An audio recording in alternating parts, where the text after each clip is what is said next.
There is a particular kind of grief that does not announce itself. It does not arrive with tears at a funeral or with the sound of a name being called across a crowded room. It comes quietly.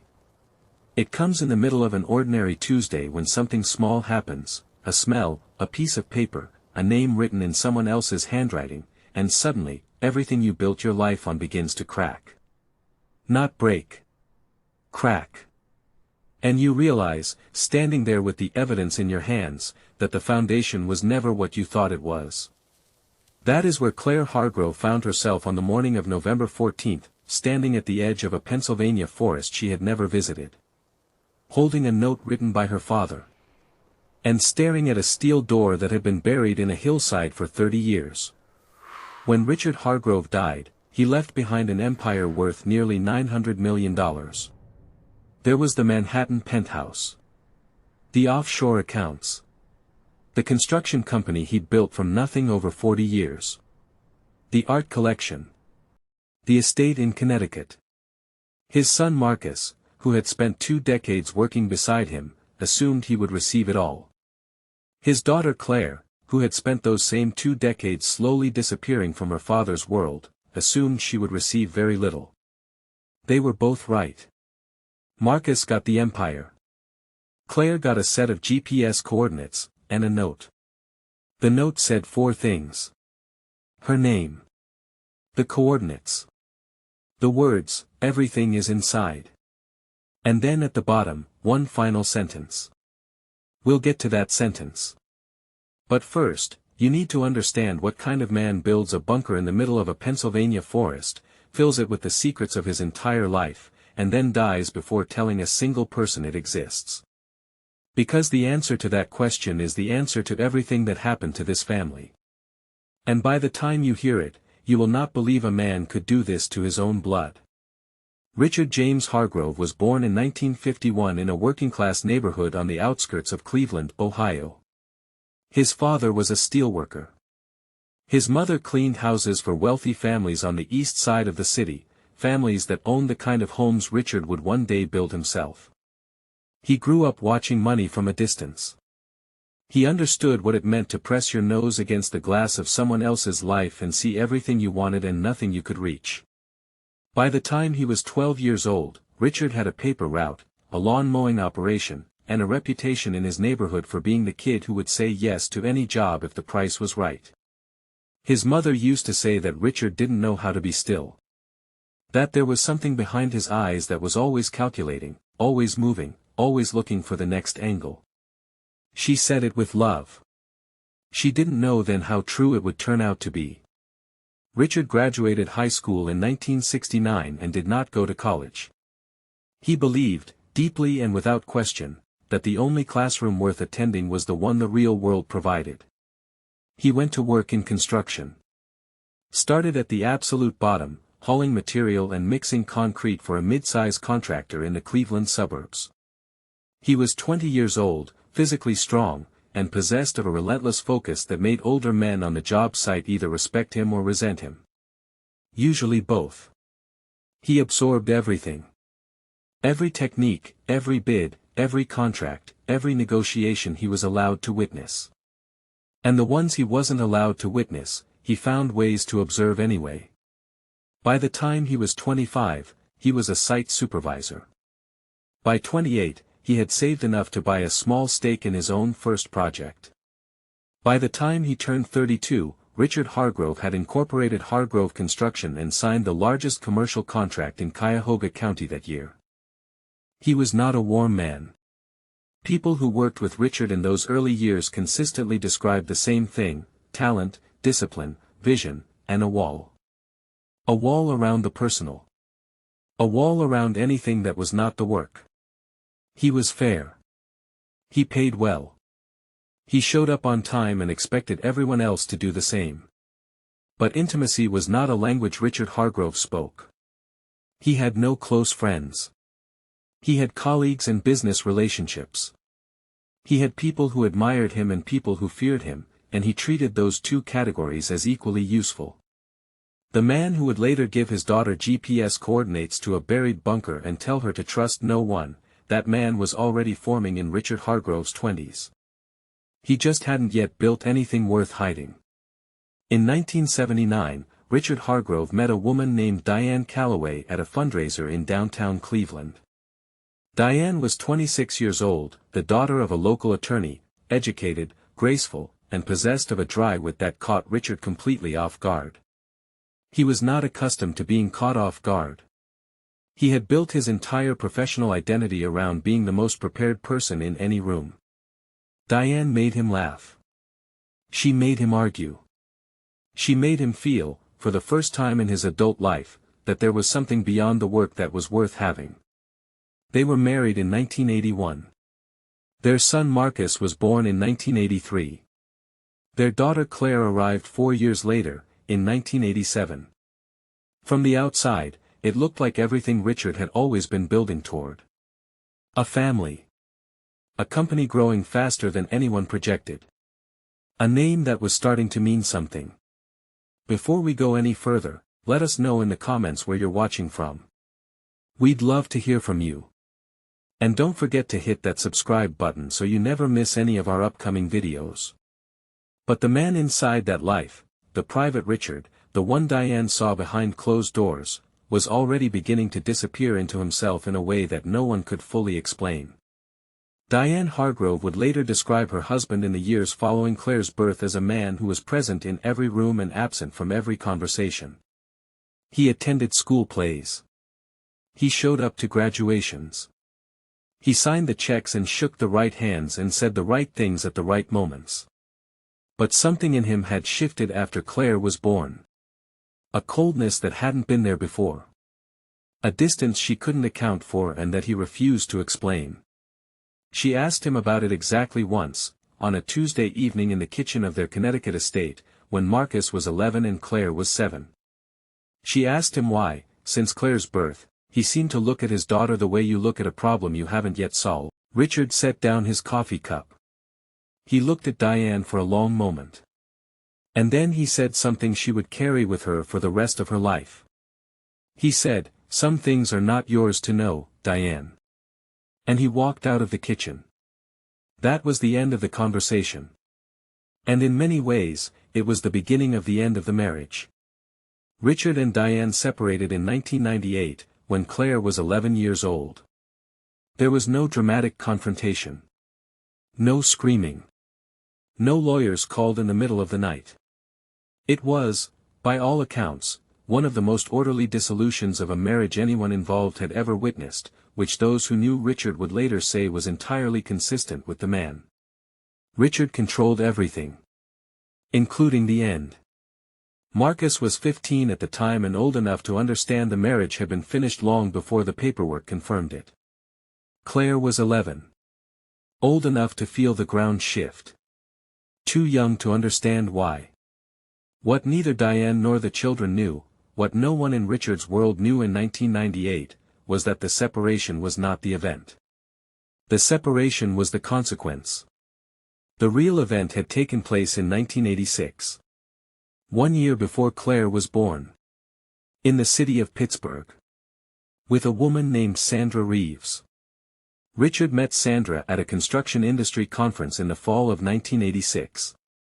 She was 31 years old, a civil engineer working for a competing firm, sharp, direct, and entirely unbothered by Richard's practiced coldness. Most people softened or shrank in his presence. Sandra did neither.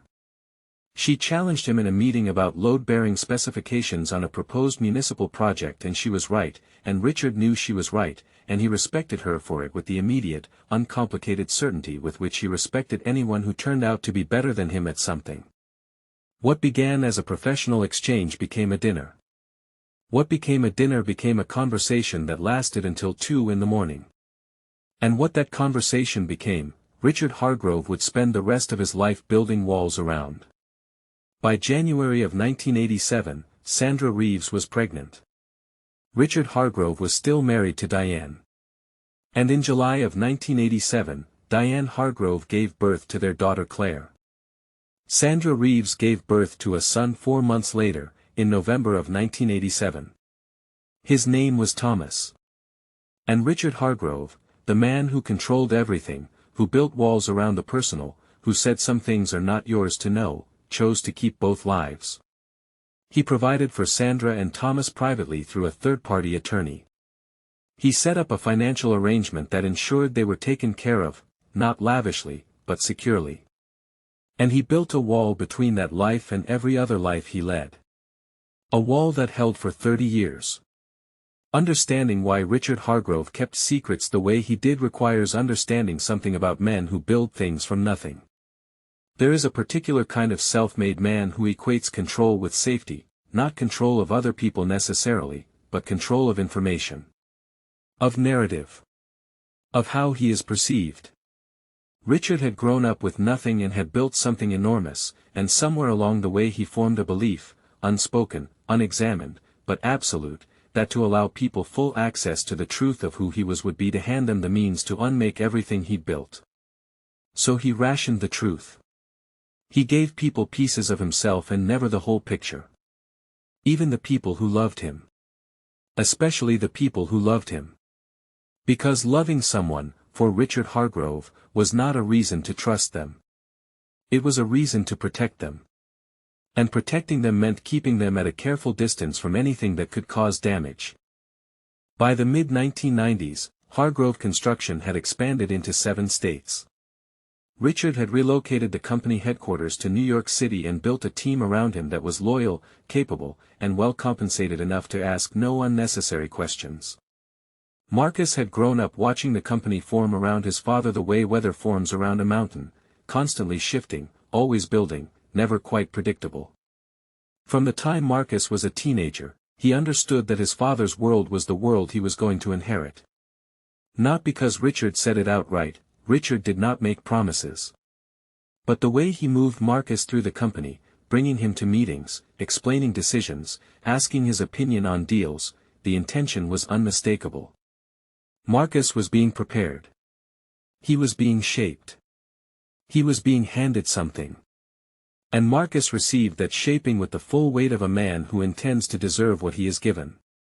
Claire, meanwhile, was being prepared for nothing. That is not an exaggeration and it is not a cruel characterization, it is simply what the record shows.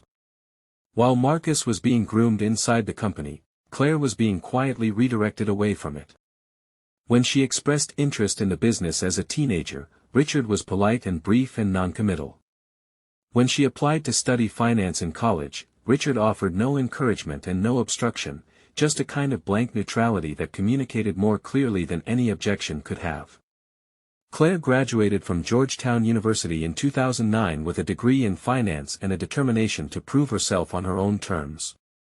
She took a position at a mid-size investment firm in Washington, D.C. She was good at her work. She was promoted twice in 3 years. She built a life that was hers, competent, independent, and positioned at a careful distance from a father who had never quite let her in. The distance between Claire and Richard Hargrove in those years was not hostile. That is the part that made it so hard to explain to people who asked. It was not a feud. There were no slammed doors or unreturned calls or public ruptures. It was something quieter and in some ways more devastating than anger. It was the steady, practiced absence of closeness between a father and a daughter who had never been given the chance to develop it. They spoke on holidays. They attended the same family gatherings and exchanged pleasantries, and Richard would ask about her work in a tone that was courteous but not curious. There was no malice in it. There was no warmth either. Just a careful, managed distance that Claire had long since stopped trying to close. What she didn't know, what she had no way of knowing, was that the distance was not indifference. It was guilt. And the guilt had a name, and the name was Thomas. Thomas Reeves grew up in a quiet suburb of Pittsburgh, knowing that his father was a successful man in New York who sent money and visited rarely and asked questions over the phone with the same courteous, managed distance that Claire experienced from the other side. Sandra Reeves raised Thomas largely alone, not out of resentment toward Richard, but out of a pragmatic understanding of the arrangement she had entered. She was not a passive woman. She continued her career in civil engineering, was promoted to a senior position at her firm, and built a life in Pittsburgh that was stable and respectable and almost entirely separate from the Hargrove name. Thomas was told about Richard when he was old enough to understand.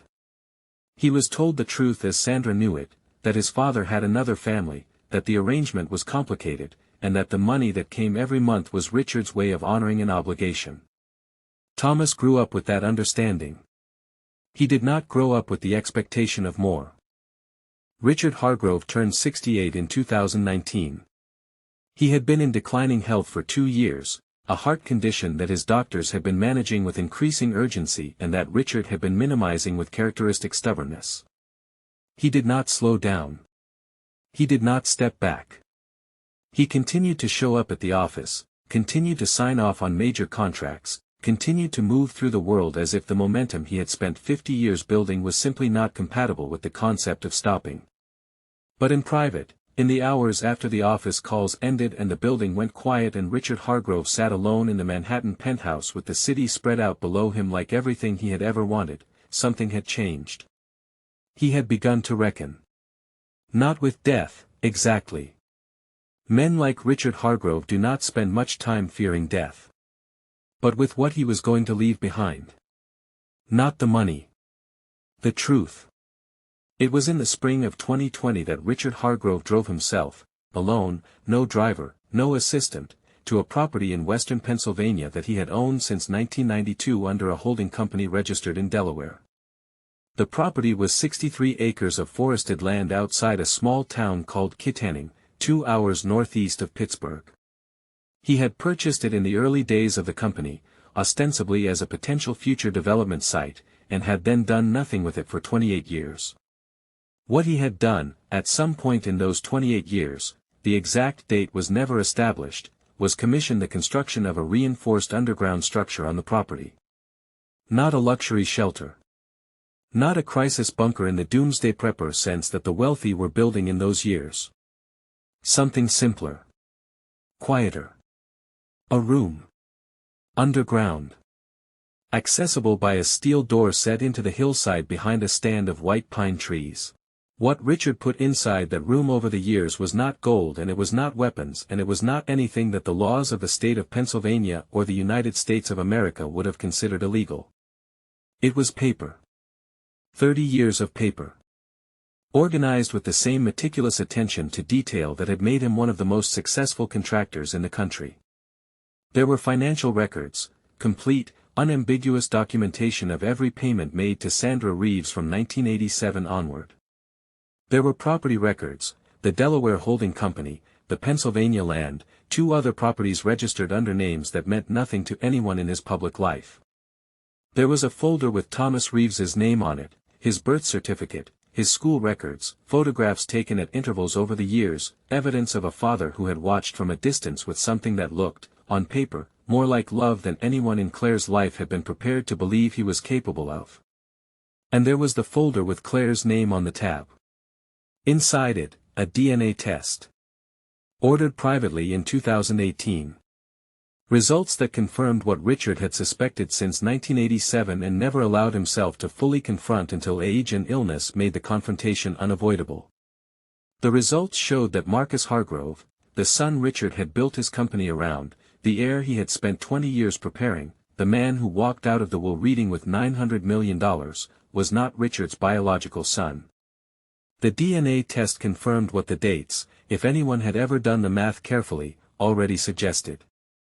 Marcus had been born 9 months after a period when Richard and Diane's marriage had already been, by Diane's own later account, more performance than partnership. The biological question had never been raised. Richard had never asked it. He had chosen not to ask it. Until 2018, when something in him, perhaps the illness, perhaps the weight of 30 years of managed distance, compelled him to finally look at what he had always looked away from. There was a letter in Claire's folder. Handwritten. 4 pages. Richard Hargrove had not been a man who wrote things by hand, he had built an empire on contracts and digital records and formal documentation. But this letter was in his handwriting, on plain white paper, in the careful block print of a man who had chosen every word with the same precision he had applied to every structural calculation he had ever made. The letter began with her name, just her name, nothing before it. And then it explained everything. Not quickly. Not with the brevity of a man who had run out of time. With the patience of a man who understood that he was saying something that could not be unsaid, and who wanted to say it completely. It told her about Sandra. About Thomas. About the DNA test and what it meant. It told her why he had kept the distance between them. It told her that the distance had never been indifference, that he had understood, from the moment Sandra called him in early 1987 to tell him she was pregnant, that he was a man who had broken something he could not repair, and that the guilt of that had shaped every subsequent choice he had made, including the choice to push Claire away rather than look at her every day and see the proof of what he had done. And at the very bottom of the letter, in the final paragraph, Richard Hargrove wrote the sentence that had made Claire's face go still in the lawyer's office when she read the note. The sentence that she had carried for 3 weeks before she drove herself to Western Pennsylvania alone. The sentence was this: I gave Marcus the company because I owed his mother a debt I could not repay. I gave you the truth because you were the only one of my children who deserved it. And I am sorry, Claire. I am sorry it took me until death to say so.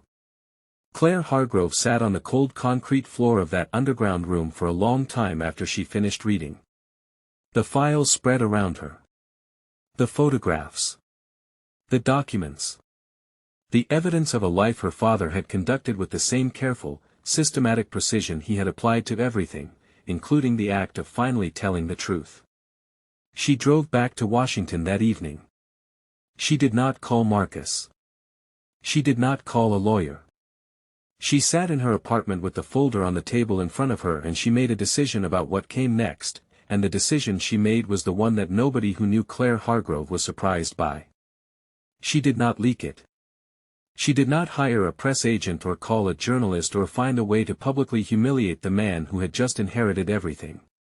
She called one person, a forensic accountant she had worked with years earlier, a woman named Patricia Wells, who was meticulous and discreet and who understood how to look at a financial record and see the full picture. And Claire gave Patricia the files and said, I need to understand exactly what I am looking at before I decide what to do with it. Patricia Wells spent 2 weeks with the files. What she reported back to Claire was this: the financial arrangement Richard had maintained for Sandra and Thomas over 30 years was documented in enough detail to establish, legally, that Thomas Reeves was a recognized dependent of Richard Hargrove's estate, not publicly acknowledged, not formally declared, but financially supported with a consistency and intentionality that any court would find difficult to ignore. Patricia also noted something in the corporate structure of Hargrove Construction that neither Claire nor Marcus had previously known. The Delaware holding company that owned the Pennsylvania property was not, technically, part of the Hargrove estate. It had been structured specifically to sit outside the estate, meaning it had not passed to Marcus through the will. It had not passed to anyone. It was, legally speaking, an asset in limbo. And the person Richard had named as the authorized signatory on that holding company, the person with the legal right to claim it, was Claire. Marcus found out about the bunker on a Wednesday morning in December, 6 weeks after the will reading. He found out not because Claire told him but because the attorney who had drafted Richard's will, a man named Gerald Sutton who had worked with Richard for 22 years, received a formal legal inquiry about the Delaware holding company and called Marcus before he called anyone else, out of a habit of loyalty that had outlasted the man who had built it. Marcus called Claire within the hour. The conversation, by Claire's later account, was the first honest conversation she and her brother had ever had. Not because Marcus was suddenly truthful or suddenly vulnerable. But because the ground had shifted beneath them both in a way that made pretense structurally unsound. Marcus knew something was in the bunker. He did not know what. He asked Claire directly what she had found. Claire said, I found everything, Marcus. Give me 2 weeks. What happened in those 2 weeks reshaped the Hargrove family in ways that are still, to this day, being worked through in courtrooms and in private. Marcus Hargrove, upon being presented with the DNA test results and the financial documentation, did what powerful men who have been built their entire lives on a foundation they did not know was unstable tend to do. He contested everything. He hired 3 separate law firms. He argued that the DNA test was inadmissible because it had been commissioned privately without Marcus's knowledge or consent. He argued that Sandra Reeves's financial arrangement constituted private charity rather than legal dependency. He argued that Claire had no standing to claim the Delaware holding company because she had not been formally named in the will. He fought on every front simultaneously with the full force of the $900 million he had just inherited. And for a while, for a significant while, it looked like he might win. But Patricia Wells had done her work carefully. And Richard Hargrove, it turned out, had done his work carefully too. The files in the bunker were not just documents. They were a legal architecture. Every payment to Sandra Reeves had been routed through an account that Richard had kept separate from the main estate, specifically, as Patricia identified, to prevent those payments from being classified as gifts and becoming subject to gift tax. That specific tax treatment meant they had to be characterized, legally, as financial support of a dependent. Which meant Thomas Reeves had a legal basis to claim dependent status in the estate. The Delaware holding company's transfer to Claire was supported by a signed authorization document dated 3 months before Richard's death, witnessed, notarized, entirely legitimate. Richard Hargrove had not left these things in the bunker by accident. He had left them in the bunker because a bunker, unlike a safe deposit box, unlike a lawyer's filing cabinet, unlike any place that Marcus might have had access to, was the one place Richard could be certain the files would survive untouched until the right person found them. Thomas Reeves was contacted by Claire's legal team in January of the following year. He was 33 years old, living in Pittsburgh, working as a structural engineer, a profession he had chosen, perhaps unconsciously, in the direction of both his parents. He had known, his entire life, that Richard Hargrove was his biological father. He had not known, until Claire's legal team called him, that Richard had left documentation that gave him legal standing in the estate.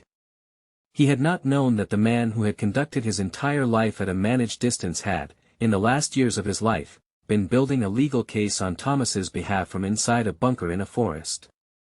Thomas Reeves did not respond the way Marcus had responded, and he did not respond the way Claire had responded. He sat with the information for a week. And then he called Claire directly, not through lawyers, directly, and he said, "I don't want to fight anyone. I just want to understand what he was trying to do." And that phone call was the beginning of the only relationship in this story that ended with more than it started with. The legal battle between Marcus Hargrove and the combined legal standing of Claire Hargrove and Thomas Reeves lasted 14 months. It was not public, or rather, it was not public at first. The Hargrove name was large enough and the lawyers expensive enough that the early proceedings stayed out of the press. But 14 months is a long time, and legal proceedings leave records, and in April of the following year a financial journalist in New York obtained documents from the Delaware probate filing that referenced the Pennsylvania holding company and the bunker. The story that ran was not complete, it never is, in these situations, but it was enough. The headline read, "Hargrove Construction Heir Faces Challenge Over Secret Assets and Disputed Parentage." And the story, once it was in the world, could not be recalled. What the article did not fully capture, what the legal filings and the headline and the courtroom arguments all managed to miss, because legal proceedings are not built to capture this kind of thing, was the human weight of what was actually happening inside that family. Marcus Hargrove had spent his entire adult life building his identity around being Richard Hargrove's son. Not just legally. Psychologically. Everything he was, his confidence, his authority in the boardroom, his sense of his own worth, had been built on the foundation of that relationship. And now, at 50 years old, the foundation had been removed. The company he ran was still his. The money was still his. The legal arguments he was making might well succeed in full. But the story of who he was, the story he had told himself every day since he was a teenager watching his father build an empire and understanding that the empire was going to be his, that story was gone. And nothing Marcus Hargrove's lawyers could argue in any courtroom was going to give it back. Claire, for her part, did not want the company. She had never wanted the company. What she had wanted, for her entire adult life, was the one thing the bunker had finally given her, an explanation. Not absolution. Not a reversal of 30 years of managed distance. Just an explanation. An acknowledgement, from the only person whose acknowledgement had ever mattered, that the distance had not been because she was unworthy of closeness. It had been because Richard Hargrove was a man who carried a weight he did not know how to set down. And when he finally set it down, when he finally put the truth somewhere it could be found, he put it somewhere only she could reach. That was the inheritance. Not the coordinates. Not the holding company. Not even the files. The inheritance was the act of being trusted, by the most guarded man she had ever known, with the truth of who he was. The court ruled in the spring of that year. The Delaware Holding Company and its assets, valued at approximately $47 million, including the Pennsylvania property, were transferred to Claire. Thomas Reeves was recognized as a dependent of the Hargrove estate and received a financial settlement that his lawyers had negotiated with Marcus's team over the course of 3 months and that all parties agreed not to disclose publicly. Marcus retained control of Hargrove Construction and the bulk of the estate. But he retained it differently than he had before, not as the unquestioned heir of a man who had built everything for him, but as a man whose claim to that inheritance had been tested in public and whose understanding of his own origins had been permanently and irreversibly changed. Some people in the industry said the experience made Marcus harder. Some said it made him more careful. A few people who knew him well said it made him, for the first time, genuinely humble. Richard Hargrove is buried in a cemetery in Greenwich, Connecticut, not far from the estate where his children grew up. His gravestone gives his name, his dates, and a single line that Claire chose and that Marcus did not contest. It reads, "He built things that lasted." That is all it says. Claire visits every year on the anniversary of his death. She does not bring flowers. She brings nothing. She stands there for a while and she thinks about a man who built an empire and a bunker and a wall between himself and every person who ever tried to get close to him, and who, in the end, found the only way he knew how to let someone in. Through a steel door. With a note. And a set of coordinates that said, "Everything is inside. Go find it." The Pennsylvania property is still in Claire's name. She has not sold it. She has not developed it. The bunker is still there, in the hillside behind the white pine trees, the steel door closed now but no longer padlocked. People who know Claire say she goes there occasionally, not to retrieve anything, because there is nothing left to retrieve. Patricia Wells catalogued every document and returned the originals to Claire after the legal proceedings concluded. The bunker is empty now. But Claire goes back anyway.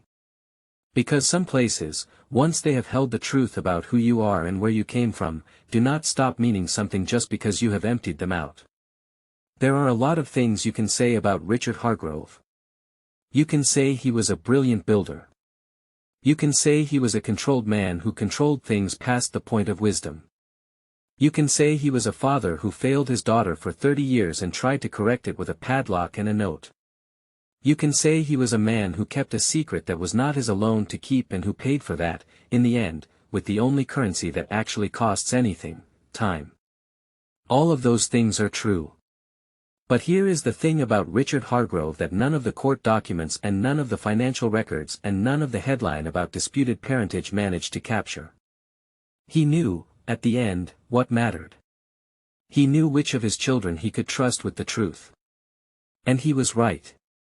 That is the part of this story that stays with you. Not the betrayal. Not the legal battle. Not even the bunker. The fact that a man who spent his entire life keeping everyone at arm's length, looked at his daughter, finally, and decided she was the one. So we want to ask you something before you go. And we want you to think about it, really think about it, before you answer in the comments. If you had been Claire, and you found those files, and you read that letter, would you have done what she did? Would you have called a forensic accountant and built a legal case? Would you have reached out to Thomas? Would you have given Marcus 2 weeks? Or would you have locked that bunker door and walked away from all of it, the truth, the money, the explanation, the whole weight of a family built on secrets, and just let it stay buried? Tell us in the comments. We read every single one. And wherever you're watching from tonight, whether that's New York or Texas, California, or somewhere in between, thank you for being here. If this story moved you the way it moved us, make sure you're subscribed. Because the next story we're bringing you makes this one look like a warm-up. And you do not want to miss it.